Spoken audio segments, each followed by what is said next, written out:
So good morning. Good morning. Ted, we've been friends for a long time, and we're here to talk about nonprofits today. To start, maybe you can tell us a little bit about your background. Oh my gosh, Tim. A recovering attorney. I came out of law school back in 1990 when clay tablets were still the most important thing to have. I went to Jones Day for about 20 years and was asked to teach along the way. I was asked to teach finally for a couple of years full-time at Georgetown, and at that time I decided what I really wanted to do was to work with my favorite clients, and those were nonprofits. So in 2013, I started Risk Alternatives, and we've been working with nonprofits around the United States ever since. So what is Risk Alternatives? What's the work that Risk Alternatives does? Risk Alternatives helps nonprofits and other organizations with sustainability and resilience.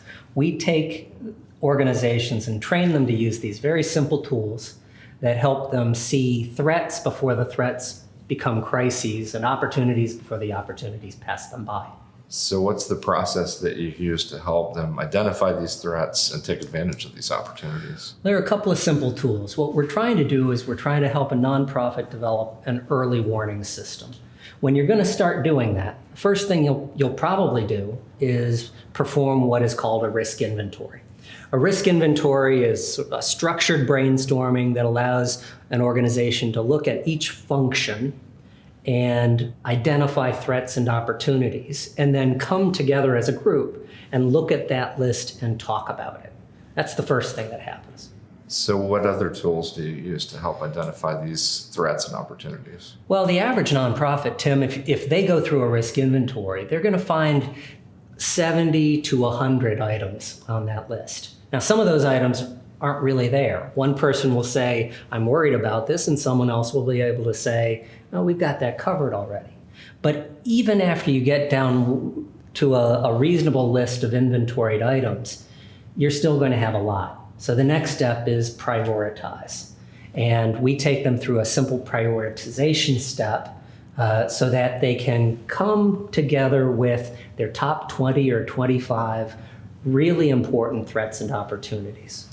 Is there a particular lens that you use to prioritize these risks?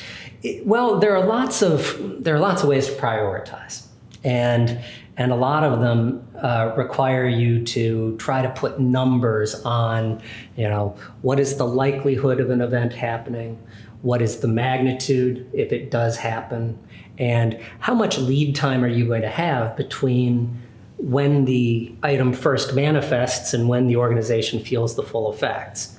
But I tell you, if you get 5 people in a room and you try to have them put numbers on each of those things, you're going to be drawing on a lot of intuition and gut rumbling. So we take it down to a very simple process. We say each person who participated in the inventory gets 50 points, and they can allocate those 50 points wherever they want across the inventory in their way of showing this is important under my criteria of importance.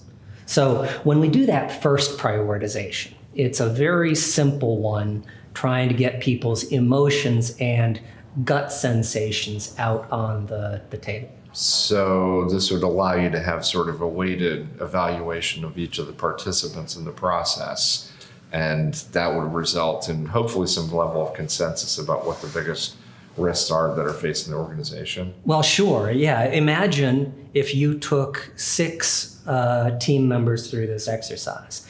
Each one of them would, first of all, be able to give voice to things that they may not have been able to give voice to before, because they may not have been asked, what worries you about this organization? And also, what are you really curious and excited about?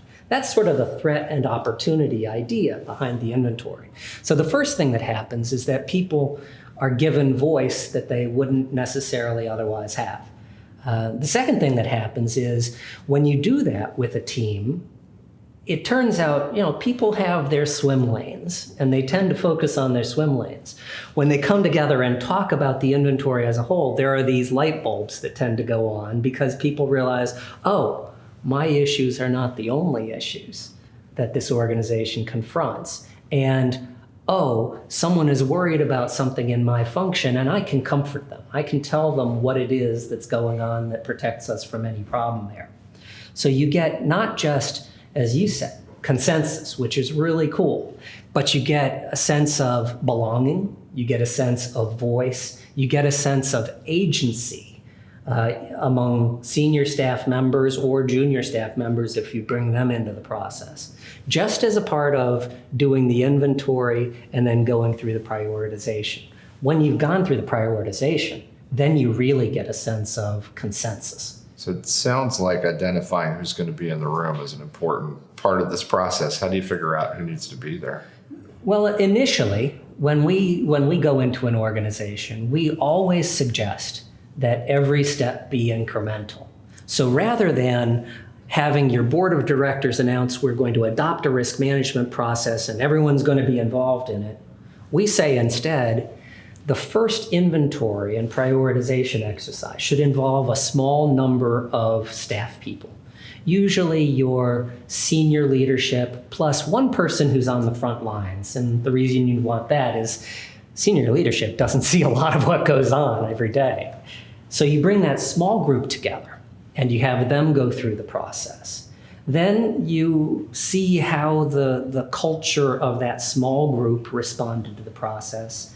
If the culture liked the process, then maybe you expand it outward, either to additional mid-level and junior personnel, maybe up to the board at some point so that you can explain to the board what their role in risk management is. But at each step, you take it incrementally, you assess how it went, and then you course correct from there.